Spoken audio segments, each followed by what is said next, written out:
We all hope the Orioles can make a playoff push at the major league level finally this year, but that does not mean that things will get any worse at the minor league level. In fact, they could even get better. So today, it's the event you've all been waiting for, the 2023 Orioles minor league draft, coming up on this episode of the Locked On Orioles podcast. You are Locked On Orioles, your daily Baltimore Orioles podcast. Part of the Locked On Podcast Network, your team every day. Hey there, Orioles fans. Today is Thursday, March 9th, 2023, and welcome back into the Locked On Orioles podcast, part of the Locked On Podcast Network, your team every day. As always, I'm your host, Connor Newcomb, and coming up on today's episode, we are doing the 2023 Orioles minor league draft as the three co-hosts from the BSL on the Verge podcast, Zach Spedden, Bob Phelan, and Nick Stevens will be joining me once again. We did this draft for the first time 1 year ago in 2022, each drafting 15 Orioles minor leaguers, a full starting 9 plus 5 starting pitchers and a reliever. Only thing is they cannot have appeared in the big leagues yet. All those players that haven't are eligible in the draft. And we try to put together the best teams that we can. So without further ado, let's jump right into it. This will be part one of the draft, our first 7 of our 15 rounds coming up here on part one of the 2023 Orioles minor league draft. So for the second straight year, here we are. It is the 2023 Orioles minor league draft. I am Connor Newcomb, host of Locked On Orioles, and we've got the crew that knows this Orioles minor league system best from BSL's On the Verge podcast, covering all things Orioles minor leagues. It is Bob Phelan, Zach Spedden, and Nick Stevens, the three co-hosts of that podcast. And I guess I'll start with Bob, go around the room here. Just how you doing and how you feeling going into draft year 2 here? Doing great, feeling confident with that first pick. And this is a fun way to talk about the depth in the system, and I'm looking forward to it. I'm doing well, and I'm feeling much better that this year I had the second pick rather than the fourth pick. Yeah, glad to be doing this for a second year. Hopefully I don't get stuck with all of the 18-year-old international guys again this year. Yeah, we will see. When you were listening to this, I'll have last year's full draft order back on the Locked On Orioles Twitter account, just so people can go back. We did put it to a vote last year for the fans kind of at the beginning of the season, and then went back at the end of the season and did so again to see how we did. And that's kind of the same thing we'll do here, is put together these teams. You're trying to put together a team that's going to do the best in 2023, and then we'll go back at the end of the season and take a look. The rules of the draft, they are the same if you did listen in or watch last year, but there will be 15 rounds, so each of us will pick 15 players. We'll take a full lineup of players, the 8 positions, and a DH. We'll each take 5 starting pitchers and 1 relief pitcher as well. The rules of where you can put guys are fairly lax. If a guy has played at least a handful of games at that position, you can draft him out there. I'll even be as lax to say, if you really had to put Connor Norby in left field, like I might let you do it. I think we're going to be that lax. In terms of pitching, you know, the Orioles with a lot of piggybacking, it's tough to say who's a starter, who's a reliever. I think for the reliever case, we're going to say that has to be a legitimate relief type prospect who is already at least mostly a reliever in the minors, but anybody else can be considered a starter after that for those 5 starting pitching spots. Now, the only other stipulation is it is not all Orioles prospects. It is only Orioles minor leaguers who have never appeared in a big league game. So that does take Gunnar Henderson off the board. It takes DL Hall off the board. And I know in some places, Kyle Stauer is still considered a prospect. He is off the board as well because they have all played in major league games. So I did do a random generation of the draft order here for this one, and it came out with Bob with the first pick, Zach with the second pick. I will get the third, and Nick gets the fourth. It is a snake draft, which means Nick will pick 4th and 5th. So let's give it to Bob. Let's kick it off, and let's go with this draft. Bob's got the number 1 pick. I have an inkling of who I think he's taken, but I'll hand it over to Bob here. Yeah, it's a little bit tougher than you might think. I mean, pitching, some people say the pitching depth isn't quite there in the Orioles system. I think we are, as on the Verge as a whole, are a little more believers in that. But I think the obvious choice is the guy who, you know, Gunnar Henderson is not eligible. Why not get the next best thing with Jackson Holliday at shortstop? Most likely the at least a top 5 prospect in baseball this time next year. Maybe give the Orioles 3 years in a row with the number 1 prospect in baseball. He's 19 years old and he looks really good already at Major League Spring Training. We expect him to start the year at Aberdeen, which didn't expect that until about 3 weeks ago. So pretty good. We even talked about how we might be underrating him, even if we think the national pundits might be a little ahead of us when it's usually the other way around. But give me Jackson Holliday. Yeah, so we'll kick it over to Zach here. That's actually not who I thought Bob was going to pick. So I'm assuming Zach will take who I thought Bob would go with number 1 off the board here at number 2. I'm going to go with Grayson Rodriguez. I think that he's poised for a pretty big rookie season. One thing I found interesting about his spring so far is that he's gone out and faced close to, and you can use that term generously with the Tigers, close to major league ready lineups. And has held his own. The stuff looks good right now. And this is a pitcher that when he is on looks like a future ace. And I think even if it's only over 120, 125 innings at the major league level this year, Rodriguez is going to make a difference at the back of that rotation. Yeah, I think I would have gone Grayson Rodriguez first just because he's ready to go and it should be a great year at the big leagues. But you could also argue that if Jackson Holliday's in Delmarva and Aberdeen for a lot of this year, I mean, he's going to put up some stats that are going to be ridiculous.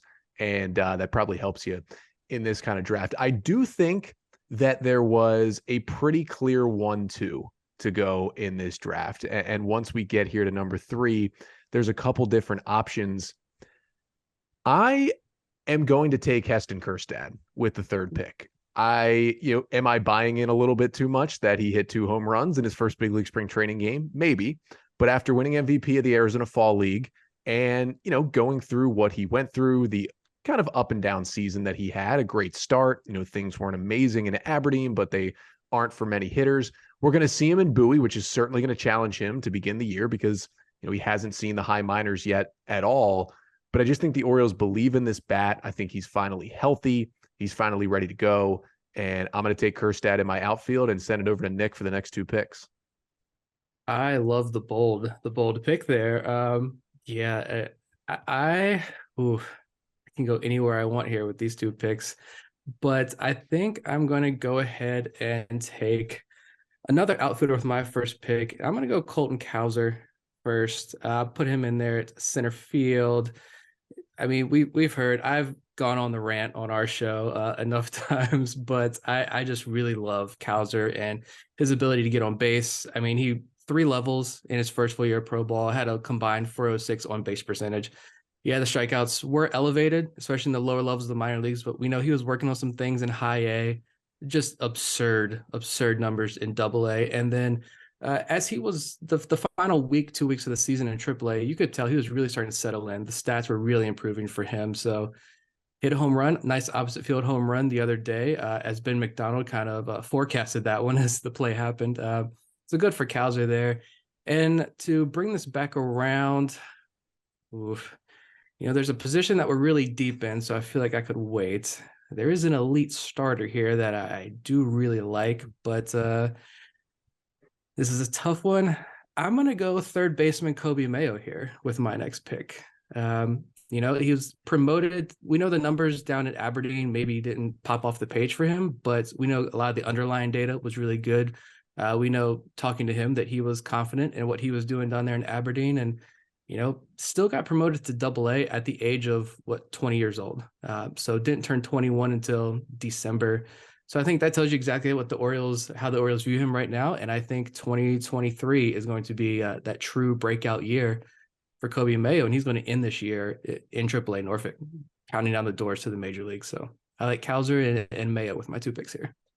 Yeah, I feel like you cleaned up Cowser and Mayo back-to-back picks. The middle of your lineup is looking pretty good. I mean, I was pretty much deciding between Cowser, Mayo, and Kjerstad. So you took my next 2 picks. I just felt like Heston Kjerstad, I just want him on my team because there's actually more question marks, which might be a good thing because we haven't even seen anything close to what the best version of Heston Kjerstad can be. And definitely excited for that. So now I'm looking at a spot where, I mean, I'm taking an infielder here, and it's just a question of which infielder. And maybe I am going a little off the board as well, like the Kjerstad pick, but the bat is just unbelievable. And I want Connor Norby on my team. And listen, in terms of defensive versatility, in terms of maybe overall value that he'll have at the big league level, there's a strong argument to be made that Joey Ortiz and Jordan Westburg could both be better players. But Connor Norby's bat, I mean, hitting at ECU, coming here in the 2021 draft, just hitting his way all the way to AAA last year. It's just ridiculous what he can do with the bat, the power. And I feel like on your show, every time you guys have an Orioles minor leaguer on, they mention Connor Norby when you ask about, who's a hitter that impresses you, a guy you don't want to face. So it seems like the players in the system see it too, and I'm putting Connor Norby in the infield.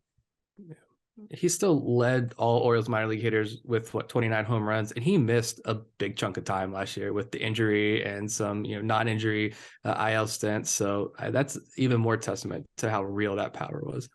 Yeah, I was hoping he would fall to me with my second pick to give me that nice infield up the middle, but alas.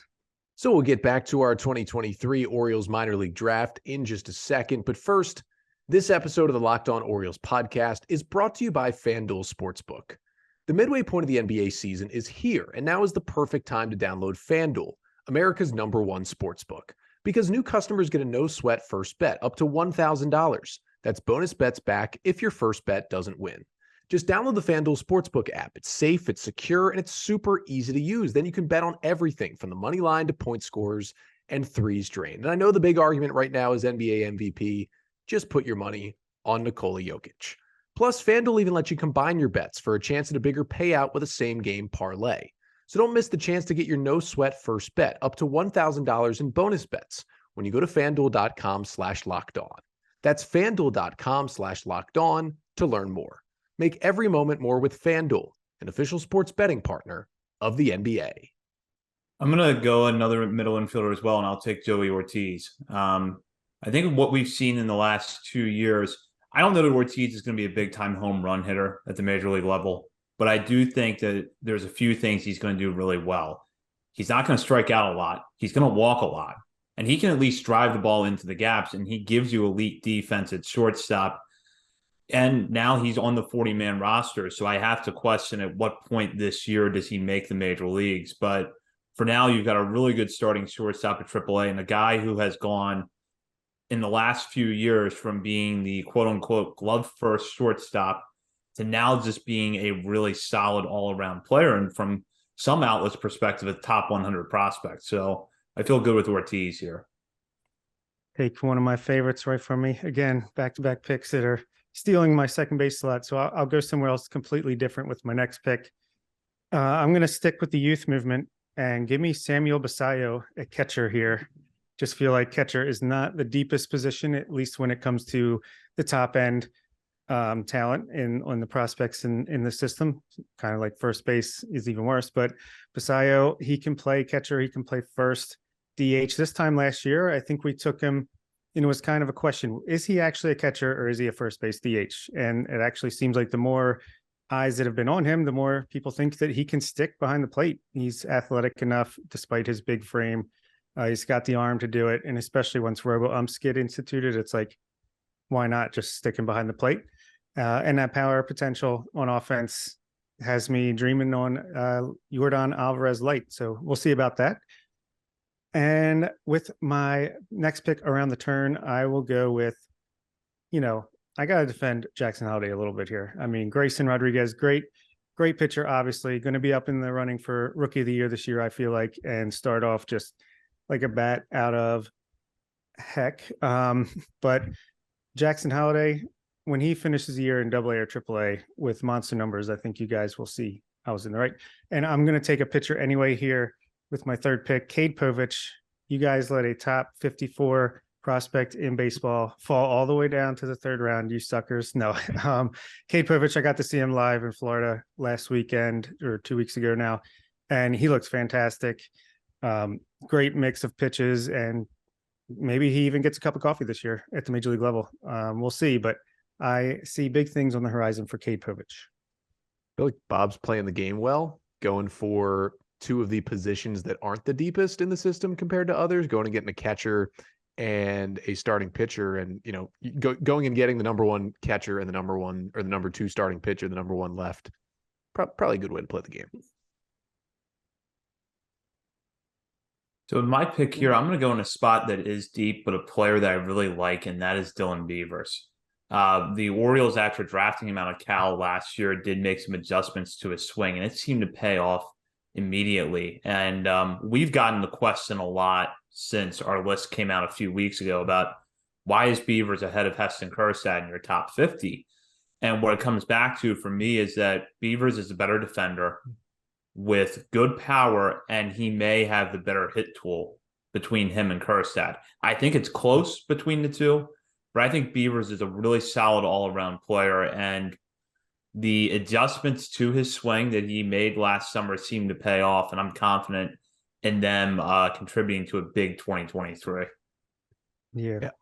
I love Dylan Beavers, and so I'm a little sad he did not get here. I think actually when I did my draft episodes after the draft last year, the episode that probably excited me the most was Kyle Kishimoto, who writes for Fangraphs, but also goes to Cal and is in attendance for like most Cal baseball games, just talking about Dylan Beavers. And like, yeah, the swing is weird, but Kyle would get a look at some of the data from the people at Cal, and it was just like, everything is ridiculous with this weird swing. And he was like, the Orioles will probably make some adjustments, which they've already started doing a little bit, but nothing too crazy. And as long as he stays healthy, he's going to be really, really good. But for my pick, I'm kind of surprised that Jordan Westburg is still here. So I might as well go ahead and make a middle infield of Jordan Westburg and Connor Norby right here and put together a solid team up the middle. So I'm taking Jordan Westburg. I was hoping you get bold again and Westburg would fall to me and I would be pretty stacked. Not gonna lie. I like Westburg a lot. And I think we've talked a lot on our show. I mean, there's really not a lot left he has to prove down in the minor leagues, except maybe consistency. And he's beating down the doors to the major leagues. He's ready to go, I think. So my two picks here, I definitely got to go pitcher because it's a long way back. I'm drafting with Sharks. And the pitching is now getting a little thin. So I'm going to go Drew Rom with my first pick here to be my anchor of the staff. I've always been a really big Drew Rom fan. He's really done nothing. I know wins, don't really mean anything for a pitcher stat, but the guy just wins. I mean, he's a lefty who, the velo hasn't been there, and that's been kind of the big issue with him. But it's ticked up. And the guy's been a winner at every single level. A lot of strikeouts. The walks were never really much of an issue. I think AAA got a little taste of AAA. The walks went up, but new baseball, tough competition, and he's still extremely young. I mean, he's still only 22, 23 years old, so still young for the level as well. Added to the Orioles 40-man rosters, so hopefully we see him in the major leagues at some point this year. And to kick off the next round, I think I'm going. Could go double pitcher here, which I kind of want to do, but I'm not. I'm going to go with another big bopper in the middle of my lineup here and go outfielder Jud Fabian. Just the numbers are the data on Fabian. You're talking about the data on Dylan Beavers. The data on Jud Fabian when he was in college is ridiculous. Some of the numbers he put up in Delmarva were absurd. Got to Aberdeen last year after being drafted and struggled the last week or so of the regular season, but the playoffs came. And Jud Fabian really turned it on in the playoffs. A couple home runs or a home run, a couple of base hits. I think strikeouts are probably always going to be there with Jud Fabian, but the power is legit. I think he's a true center fielder, and I think he's going to skyrocket up prospect list when he gets a full season under his belt this year. Solid outfield defense. Who's playing center out of those two, Cowser and Fabian? I think I'm going to give the nod to Fabian right now. Are we moving Cowser to left or right for the moment? Let's move Cowser to the left. I got an idea for right. Oh, he's got an idea. I'm looking at my team now, and I'm looking at Norby, Westburg, and Kjerstad, and I'm loving my lineup, and I'm thinking, do I need to get a pitcher? And there's definitely pitchers left who stand above the rest, but I think we're into kind of the meat and potatoes of the Orioles pitching, where you have a lot of guys who could hit this year, but I don't think there's as many guys who you are super confident like this guy will absolutely hit in 2023. So I think I'll just go back to my lineup and just keep making it better. And I'm going to go with the guy who the Orioles took pretty high in the draft last year And I'm just going to rely on just big time power at third base and take Max Wagner. I mean, he's such an interesting guy in this system because when you're going to look at third base, you're going to immediately go to Kobe Mayo. And I mean, the guys are basically the same age, I think, at this point, Mayo and Wagner. But you're looking at a guy who kind of came out of nowhere to be the ACC Player of the Year at Clemson. And does he get to the big leagues with the O's? I don't know, because you're drafting a guy with big time right-handed power in a stacked infield at Camden Yards, which doesn't really play as much to righties now, but we're just looking at his 2023 minor league stats. And I think between Aberdeen and maybe Bowie this year, once Mayo goes to Norfolk, he's going to hit a lot of home runs, especially if he gets to Bowie. Good pick. Definitely threw some things off for me. I'm going to stick with the infield, though, and I'm going to go with a player who was a riser last year and I think has more helium coming into this year, and that's Frederick Ben-Cosme. Maybe some of the best bat-to-ball skills in this system. And what you can see on any given night from Ben-Cosme is that he has multiple ways of beating you. He can drop a bunt down. He can slap a soft line drive over the shortstop's head from the left side and it drops in for a base hit. Or he can tap into this power that you don't necessarily look at him and think that he has and drive the ball out to right field or right center. I think that he has the athleticism to stick on the dirt in the infield, second or third. And if the power really kicks it into another gear this year, that's going to be a guy that is Aberdeen, Bowie. This time next year, we're talking about him starting somewhere in Norfolk's infield. So I'll go with Ben-Cosme. With Joey Which Ortiz, position? Yeah, already on the team. You going to play some second base? He's my second baseman. I like my defense up the middle. I see Ben-Cosme is better on that side of the bag anyways. So I like my up the middle defense and my up the middle offense. I've never hated anyone more in my life. I wanted Ben-Cosme with my next pick. I love it. Really threw me for a loop here.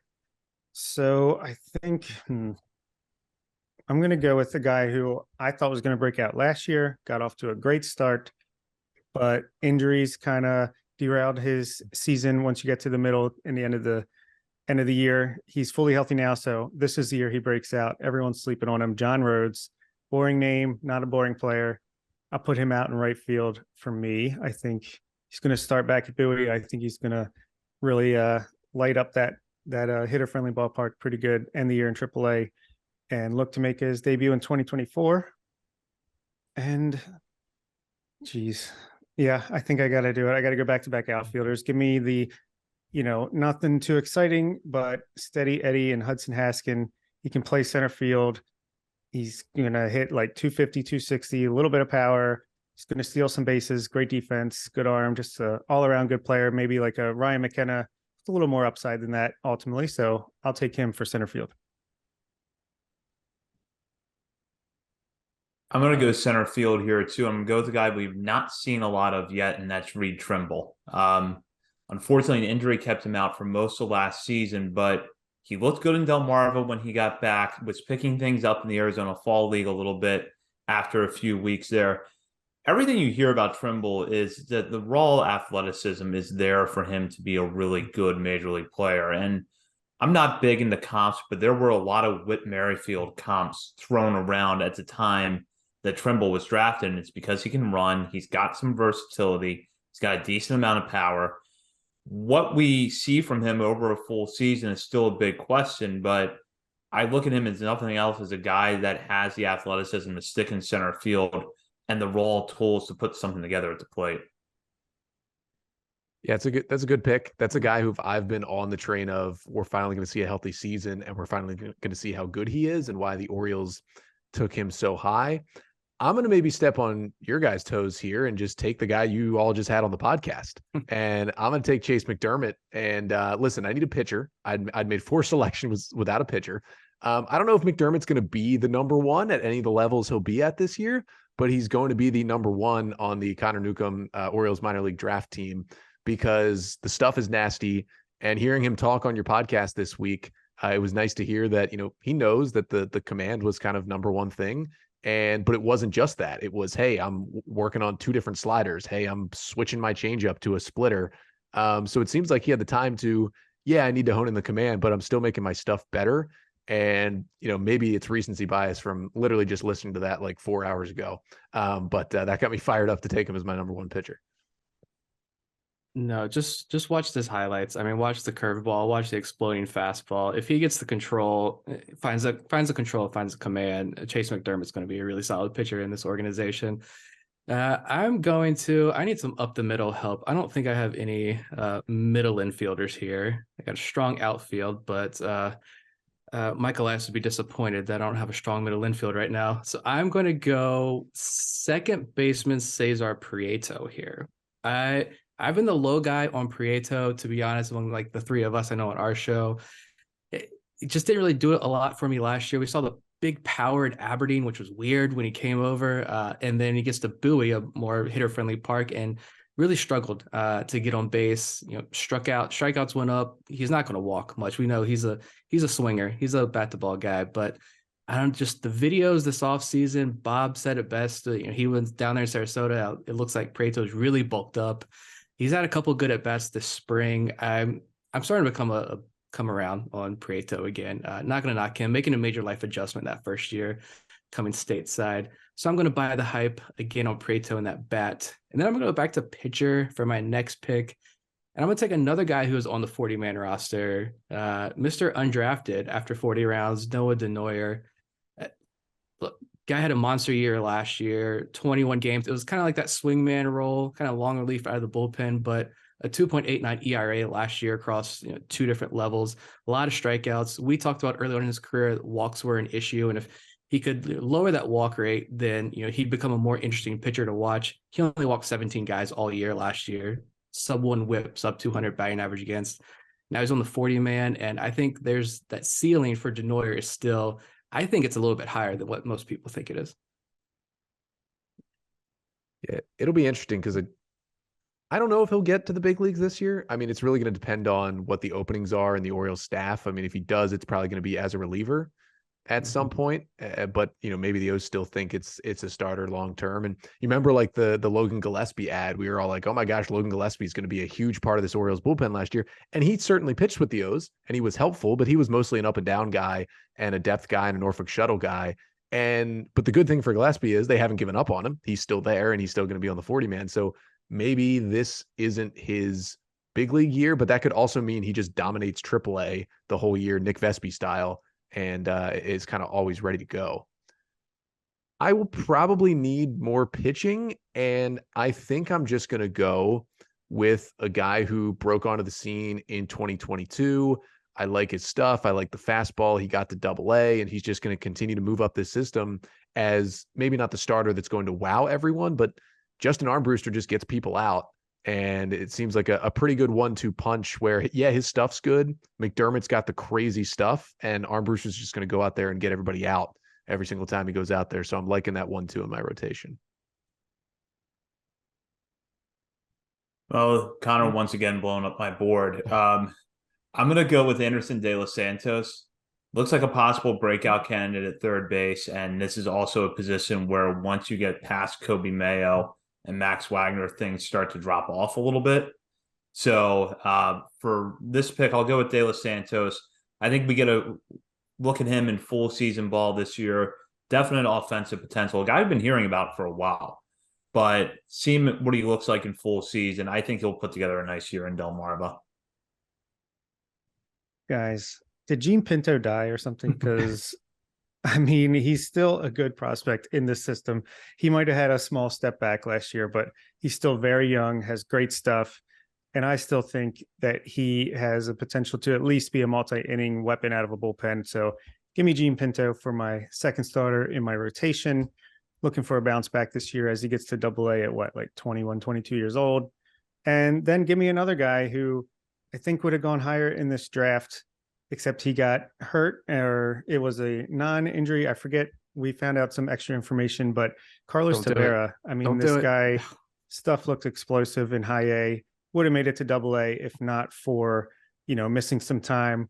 But man, he can be dominant at times. And I do trust this player development. I do think the Orioles can develop pitchers. A little hot button issue right now in Orioles Birdland. But yeah, I think Tavera will, if he's healthy this year, he's going to be one of the big breakouts. And could end the year in AAA. And I'll take that as a 1-2-3 punch rotation as Cade Povich, Jean Pinto, and Carlos Tavera. Thank you very much. I like the staff, and I was really banking on Tavera falling back to me. Thanks. I'm going to go with the breakout guy for last year to add to my rotation. That's Juan De Los Santos. De Los Santos was really good at Delmarva last year, despite having a very drastic uptick in innings pitched. So want to see what he does again over a longer season at Aberdeen. But he's got really good stuff. I definitely like him as another addition to my rotation. So everybody's taking pitching. I've got two starters here in McDermott and Armbruster. Now we're kind of at an interesting point in this draft where we're into the meat of the pitching. It maybe almost makes sense to continue to take pitching, but I'm going to go with maybe some super high upside here and just see how it plays out. And yeah, will we even see him higher than the FCL this year? Probably not. But I heard too many good things about Luis Almeida to not take him right here. And I just think in terms of, and he's an interesting guy who may not even spend as much time in the Dominican Summer League because just life-wise, he's more used to being in the United States. They could maybe just have him spend more time in the FCL this year, potentially. And Eric could get a really good look at him for us. And I don't know. I just, hearing all the words of, hey, if he had, stuck around here, he could have been a first-round pick in the MLB draft. I'm more excited about him than I am about, Leandro Arias and Braylon Tavera, the last two guys. And so, yeah, maybe reaching a little bit, but I'll take Luis Almeida. If you weren't going to take him there, I was going to take him. I thought he was falling a little bit there. Yeah, I don't think I'd be surprised if we see him at all in the DSL, to be completely honest. Well-spoken kid, got the pretty high level experience here at the high school rank. So great pick there. Let's see, back-to-back picks. Let me go ahead and I'm going to stick with another pitcher here. Continue the run on pitching. I'm going to go the minor league pitcher of the year last year, Ryan Watson. There's another name here that I'm kind of second guessing myself now, should have went with, but I'm going to stick with Ryan Watson. I like the guy. Career reliever, even at college at Auburn. He wasn't on our radar at all as a potential starter. And then we had Adam Pohl on. I think he said at the beginning, it was kind of more, COVID issues kind of forced him into the rotation, but man, I know it's cliche, but I think it fits here with him. He's a bulldog out on the mound. He's got the closer mentality, deep pitch mix, holds the velo well throughout the games, high velo pitcher. I really like Ryan Watson a lot. I'm excited to see what he can do in AAA this year and see what the Orioles do with him. Do they keep him as a starter? Do they move him back to the bullpen? He's kind of on that same path as Noah Denoyer. It'd be interesting to see what the Orioles do. And then for my next pick, I'm going to grab my shortstop here. And I'm going to go a little high upside, a little risky, but I'm going to buy the potential and go with Carter Young. The Vanderbilt pick was a 17th round pick last year, but ended up getting the fourth highest signing bonus, like $1.3 million, I think, or over $1 million signing bonus last year's draft. Was it injury? Was the bat just not that great? I think that's TBD. Clearly, I think the Orioles are pretty high on the bat, so a little bit of power. But if anything, I've got a very slick fielding shortstop to add to my middle infield there to pair with Prieto, who may not be as slick fielding, but kind of short the middle infield there. Yeah, he's the we did not get Nolan McLean guy, and so they end up with Carter Young. And would I rather have McLean, especially after seeing what he's done so far at Oklahoma State coming back? Yes. Yep. But a nice consolation prize there for the Orioles. All right, so we will break here. I will send the new Zoom. Zach, real fast, I was sending the message about the Zoom thing while you were picking. Who did you end up picking with your last pick? Juan De Los Santos. Okay. Yep. I was just making sure because you took back-to-back De Los Santoses. Yeah, no problem. All right, so I will just send a new Zoom link in the same email chain that I sent last night. We'll jump back in and keep going. All right, cool. Right. So that was just part 1 of 2 of our 2023 Orioles minor league draft with Bob Phelan, Nick Stevens, and Zach Spedden, the 3 co-hosts of the BSL on the Verge podcast, which does an amazing job covering all things Orioles minor leagues. You can check them out there on their podcast feed and on YouTube, wherever you get your podcasts once a week, covering all things Orioles minors. They had Chase McDermott on their show, the Orioles minor leaguer, this week with an interview with him. And coming up next week, John Mioli coming on the show as well. Make sure to go subscribe there. I highly recommend that as your second listen as an Orioles podcast after you make Locked On Orioles your first listen. But we'll be back tomorrow with part 2 of the draft, rounds 8 through 15 coming up. We get a little deeper into the Orioles system, some sleepers, some breakout picks for 2023 as we round out our teams in part 2 of the Orioles 2023 minor league draft. But that's coming up on tomorrow's episode to finish out the week. Until then, I'm Connor Newcomb, and this has been the Locked On Orioles podcast, part of the Locked On Podcast Network. Your team every day.